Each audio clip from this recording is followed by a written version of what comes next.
One thing that I feel is most important is that the families, the kids, they all get to meet and interact. I mean, over the years, my son and daughter have,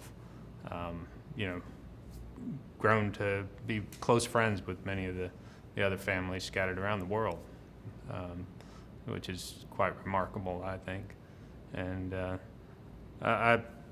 obviously, the information that's gathered here is phenomenal, and I think that when you walk away from this conference, you're far more educated on how to take care of your child. You get the sense that you're not the only person out there in an isolated area, of the Midwest or something. There's other people. You pick up the phone. You can use the listserv and communicate with these people, and quite frequently we do. There's many others that we know feel that disconnect, and they use this as a tool to create those relationships and bond with the other people. My daughter's name is Lee, and from the very beginning, before we knew that he had Barth syndrome, he had a very difficult time at birth. He was placed on a heart transplant list, so he was in the ICU for the first 6 weeks of his life, and she was only 5 at the time, but she was right in the middle of things. When things were looking good for him, we'd take her into the ICU unit, and she'd hold his hand, and she knew things weren't looking too rosy, but she's coped with it quite well. But over the years now, she's realized that, hey, I could be a carrier of this Barth syndrome gene.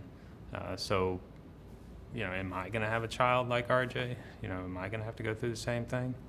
And I think that's part of my biggest concern. My wife and I both know what we've got into now, and we really don't want our daughter to have to go through the same situation.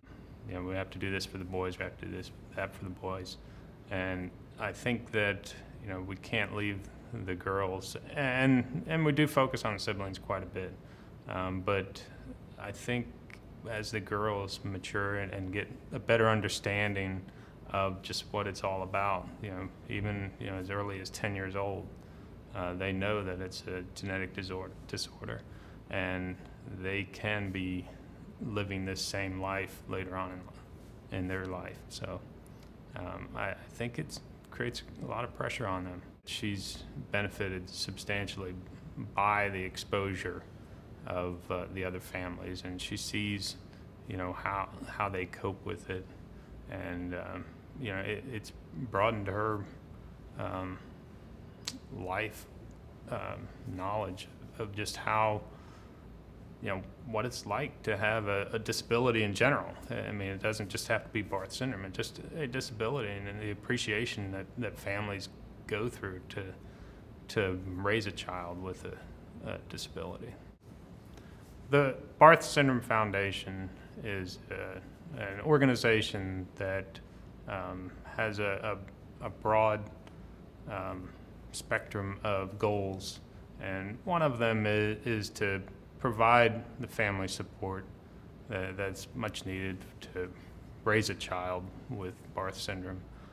But the other key aspect is that we're funding research. We need the families to join our organization. Since it is such a rare disorder, we need all the support from the other family members so we can gather the data that is essential for research and develop a cure or a treatment for the future of our boys. Every child is, you can say that they're part of the data set, but they're very precious to all of us. And if the more we get into our our biorepository, the more data we can collect, and each of the individuals are unique. You know, one child presents with, you know, they all have some common characteristics, but some present in one way and others don't have that issue at all. I think as a new individual coming into the foundation, the sense of isolation is probably the most critical one that one needs to overcome. You're not going to be isolated if you pick up the phone or send us an email and let us be a part of your family as much as we want you to be a part of ours.